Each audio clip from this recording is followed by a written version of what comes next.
Today we're going to be tackling a cocktail called the Barbacoa from a very well-known Los Angeles area bartender that became somewhat of a modern classic. Maybe not nationally, but definitely here in LA, and you guys are really going to like it.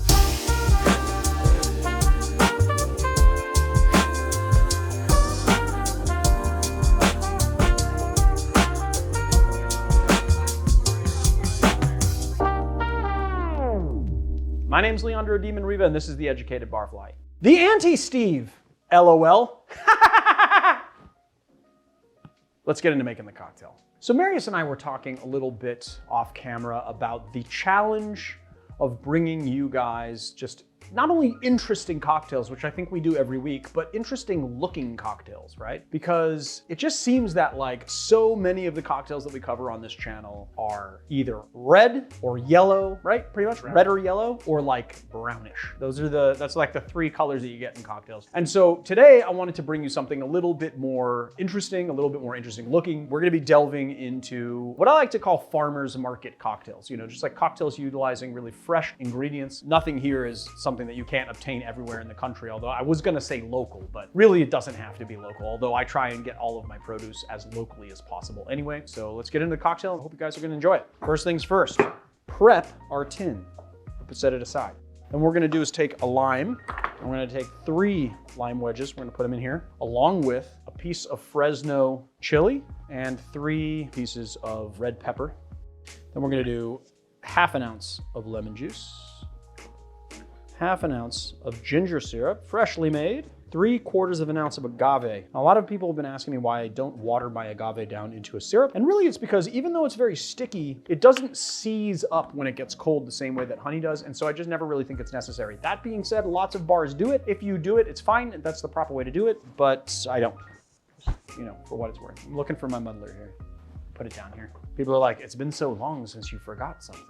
Well, did it again. All right, we're gonna give this a nice muddle, and you wanna make sure that you're muddling with the peel side down on those limes so that we're expressing the oils out of the peel, but we're not getting too much bitterness out of it. You wanna just like lightly press it all, but you wanna make sure that these things get a good press. You wanna extract the juices out of everything, including the pepper. All right, that's pretty good.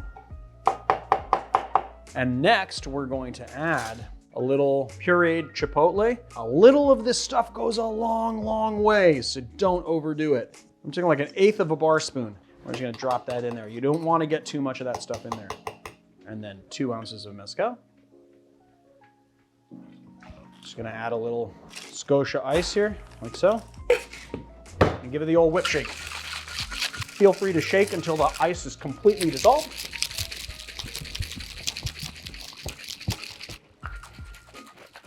And then we're just gonna dump it into our glass. Finish it off with pebble. Garnish with beef jerky. I decided that I was gonna use a little sweet and hot beef jerky to get a little bit of spice from that pepper. I just thought it would go really well with the chipotle. I am pronouncing that correctly, right? Chipotle, is it chipotle? Or is it like chipotle? I don't know. I gotta find a small, all of my small guys are really hard to find. Let's give this guy a sip. Ooh, yeah, I love that. It's like the perfect breakfast cocktail. It's a little bit spicy. It's a little bit savory. You get the smoke from the mezcal. It's gonna pair really well with this beef jerky. I always love the pairing of lemon and lime juice in a cocktail because to me, I kind of feel like it gives your citrus a little bit more dimension. And so we're kind of seeing that in this cocktail, along with the smokiness of the mezcal that's pairing really nicely with the chipotle flavors or the chipotle flavors. Chipotle, tomato, chipotle, chipotle. I don't know, it was a fantastic drink. It is no surprise that this was one of the stars of the cocktail program that it came from. I don't know this for a fact, but I think this is modeled after a Gordon's Breakfast, which is a milk and honey cocktail, which is kind of the same vibe. So this cocktail was created by a bartender named Julian Cox, and I don't have a year on it, but it was created for a restaurant called Rivera, which was a pretty famous Los Angeles area restaurant that closed, I think it was like New Year's Eve 2014. And this program is a program that really launched Julian Cox to be sort of a household name in the bar industry. So everybody that was inside this industry knew who Julian Cox was. He created a really fantastic drinks program there, and then he went on to start running the program for a restaurant group called Sprout. He did that for many, many years, and now he is like the corporate mixologist slash beverage director for all of MGM hotels. He's got a big job now. So there you have it, the Barbacoa. Then So Like a bell pepper, right? Red bell pepper, yeah. What did I say? Red pepper? Red pepper. Yeah. Is that not technically correct? It is a red bell pepper, yes.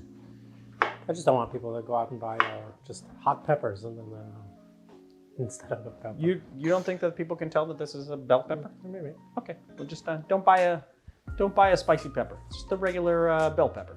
So here we are. We've got it right here. It's called. I don't think did I actually say the name of this cocktail, Marius? I don't think so. No, I don't think so. And it's funny because I keep on thinking brancolata in my things. Barbacoa.